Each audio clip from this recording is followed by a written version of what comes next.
সিলেট হবিগঞ্জ এবং সিলেট মৌলভীবাজার শ্রীমঙ্গল রোডে উদ্বোধন করেন। তো সেই প্রেক্ষিতেই আজকে থেকে রোডের বাসগুলো চলাচল শুরু করে। তো সকালে শ্রীমঙ্গলে একটি গাড়ি শ্রীমঙ্গল যাত্রা করে, তারপর পরে ওরা শেরপুর বিভিন্ন জায়গায় বাধা দেওয়ার চেষ্টা করে, সেখান থেকে আমরা ওভারকাম করতে পারি। কিন্তু তারপরে যে গাড়িটা যাওয়ার কথা হবিগঞ্জ, সেই গাড়িটা ছাড়া পূর্ব মুহূর্তেই 25-30 জন লোকজন, মালিক সমিতির লোকজন এসে কাউন্টারে হামলা করে, কাউন্টারে শাটার লাগাই দেয় এবং আমাদের ম্যানেজার স্যার তার উপর মানমুখী আচরণ করতে থাকে। তো সেই সময় আমি তাকে সেভ করার জন্য গাড়িতে ওঠাই।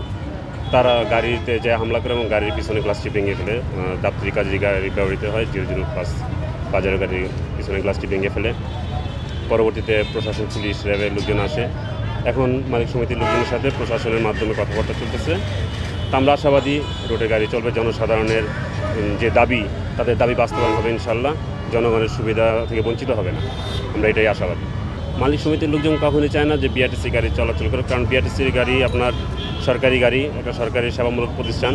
এখানে সরকার লাভ হোক সেটা চায় না, চায় জনগণের সুবিধা এবং সেবা প্রদান করতে। সেক্ষেত্রে ভাড়াটাও কম থাকে এবং সার্ভিসের মানটাও ভালো। তাদের ধারণা যে তাদের থেকে যাত্রী কিছু কমতে পারে, সেই জন্যই তারা এই কাজগুলো করে থাকে বরাবরই। আমার নাম মোহাম্মদ মহিউদ্দিন খান, আমি সিলেট বাস ডিপোর টিআই হিসেবে দায়িত্বে আছি।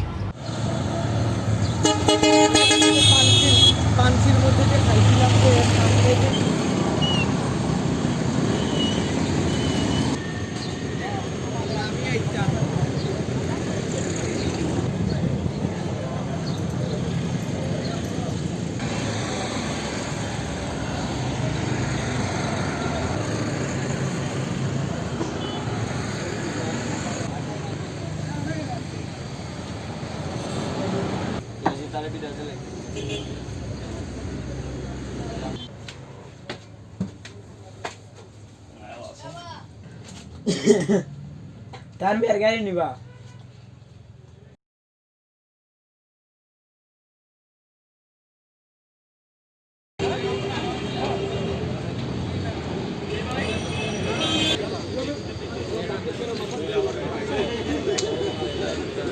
দুইজন হয়ে গেলে